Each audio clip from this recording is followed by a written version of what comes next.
No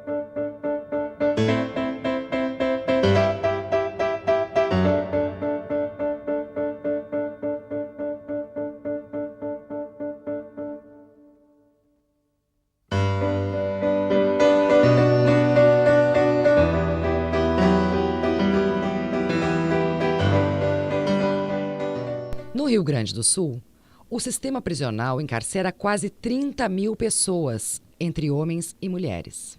É uma das maiores populações prisionais do país, sendo que o Presídio Central de Porto Alegre alcançou o título de pior presídio do Brasil em 2012, conforme relatório da CPI do Sistema Carcerário.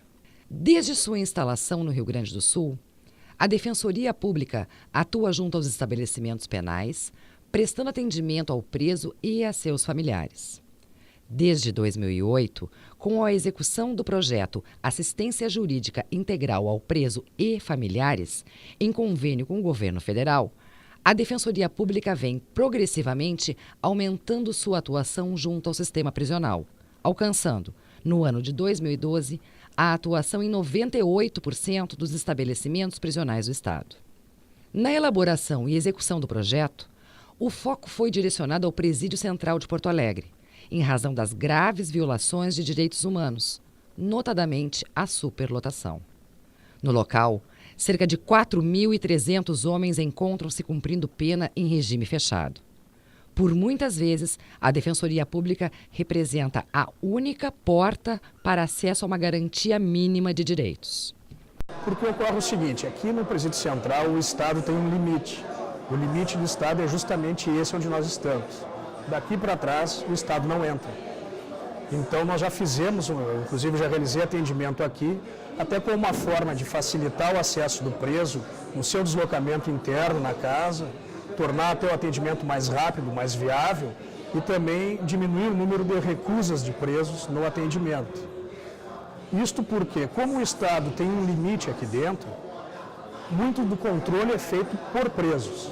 Então, como forma de evitar gargalos de poder, a nossa pretensão de atender a lista de uma forma geral, que antes nós recebíamos os nomes fornecidos previamente, sem saber de que forma esses nomes chegaram na nossa lista, no momento que nós nos preocupamos em ter o acesso geral à lista, nós estamos permitindo o atendimento universal de todos os presos da casa e evitando aquele preso que não tenha alguma forma de poder ou não tenha acesso a algum comando, de não ter atendimento. Esse preso terá atendimento também.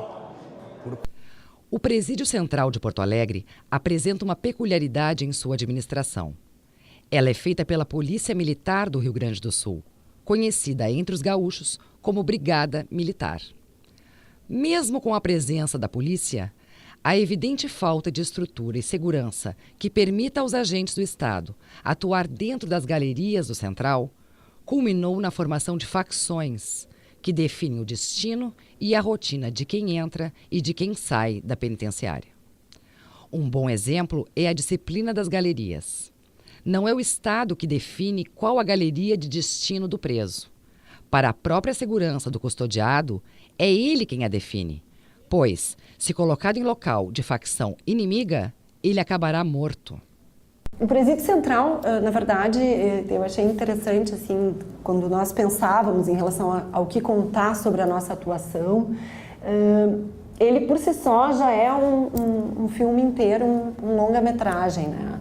Mas em relação à atuação da Defensoria Pública dentro do Presídio Central, eu penso assim que é importante destacar que a instituição é uma instituição total como outras, né?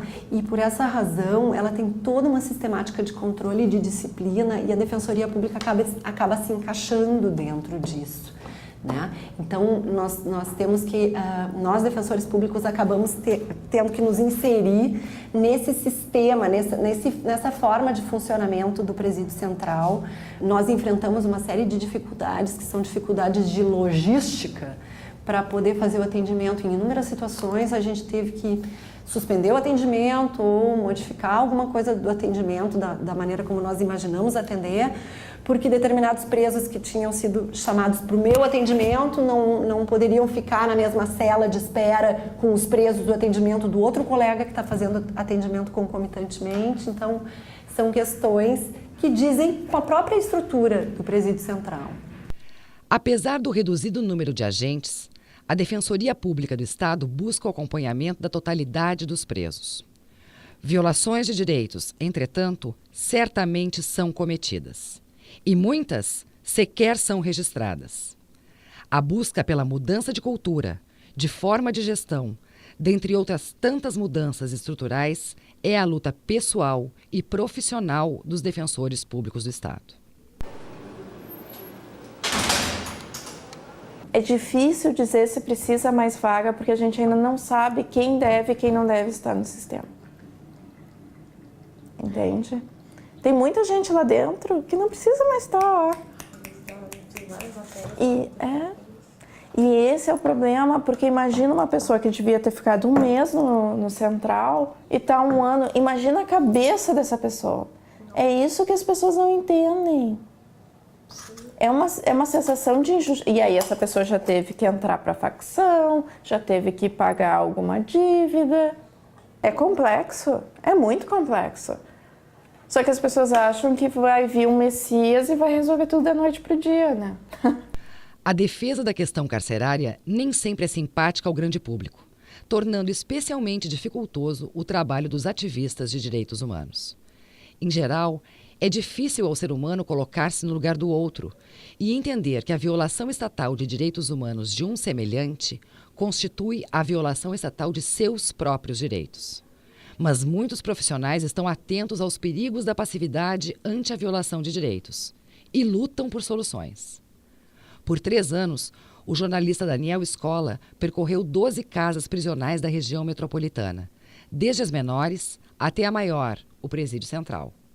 Para o repórter, o sistema penal continua sem oferecer condições de ressocialização. O sistema prisional do Rio Grande do Sul é um sistema falido.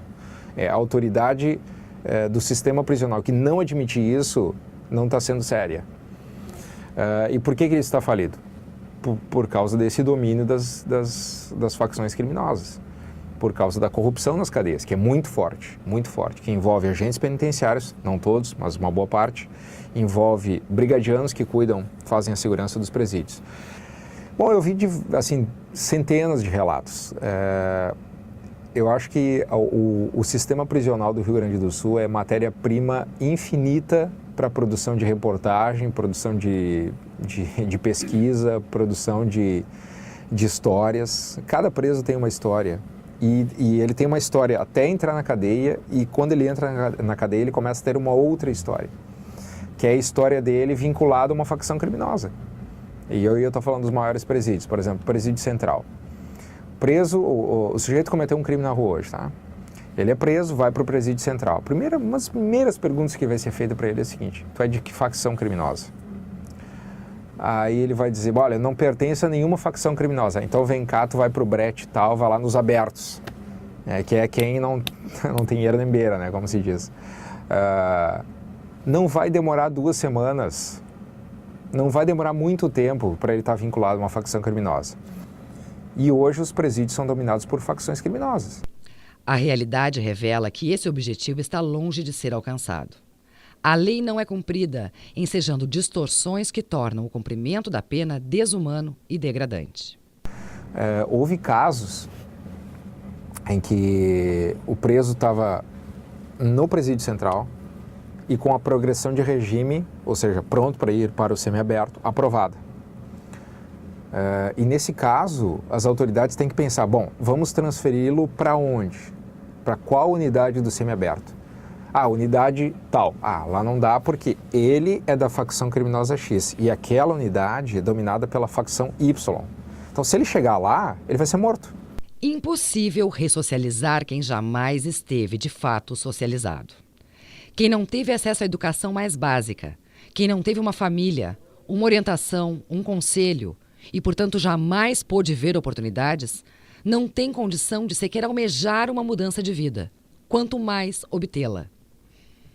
Com certeza, pelas faltas de condições que o sistema oferece, pelo sistema que é oferecido hoje, o impacto dele é muito maior.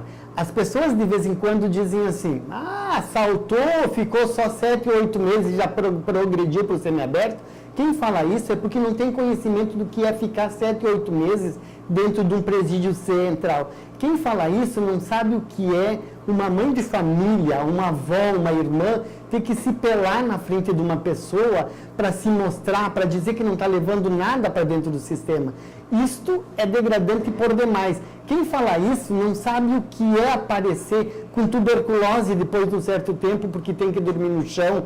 Quem fala isso não sabe o que é comer comida deteriorada, porque uma comida que é feita para 3, 4 mil presos, muitas vezes não é feita da forma que deveria ser. E quem fala isso e diz que é assim mesmo que tem que se tratar um preso, é aquela pessoa que está assinando embaixo que ao ele retornar, ele perdeu o pouco que ele tinha, que era a dignidade. E que daí não vai poder cobrar dessa pessoa que ela haja como uma pessoa dentro da sua sociedade depois. A pena acaba sendo muito maior. Esse é o texto da Constituição Federal ao descrever um direito fundamental do indivíduo, uma cláusula pétrea da Constituição. Porém, também a realidade o desafia e contesta. A pena é sim cumprida pelos familiares, pelos amigos e pela comunidade em que o preso está inserido, tornando-a também um fardo social. Sem dúvida, eu acho que se tivesse uma outra estrutura do cumprimento da pena, eu acho que a família não ficaria tão sobrecarregada. Eu imagino que esse suporte, que é vital, aconteceria da mesma forma, mas não com tanta necessidade e com tanta obrigatoriedade. Eu imagino que seria um pouco mais ameno essa situação. Em Gravataí, a esposa de um preso resolveu partir para a ação. Cansada das mazelas de um sistema que não funciona e não garante os seus direitos, criou um perfil nas redes sociais e se autodenominou Maria Esperança. Carol é a esposa de um preso e mãe do filho dele. Um filho que foi gerado dentro do presídio central, no sistema das visitas íntimas.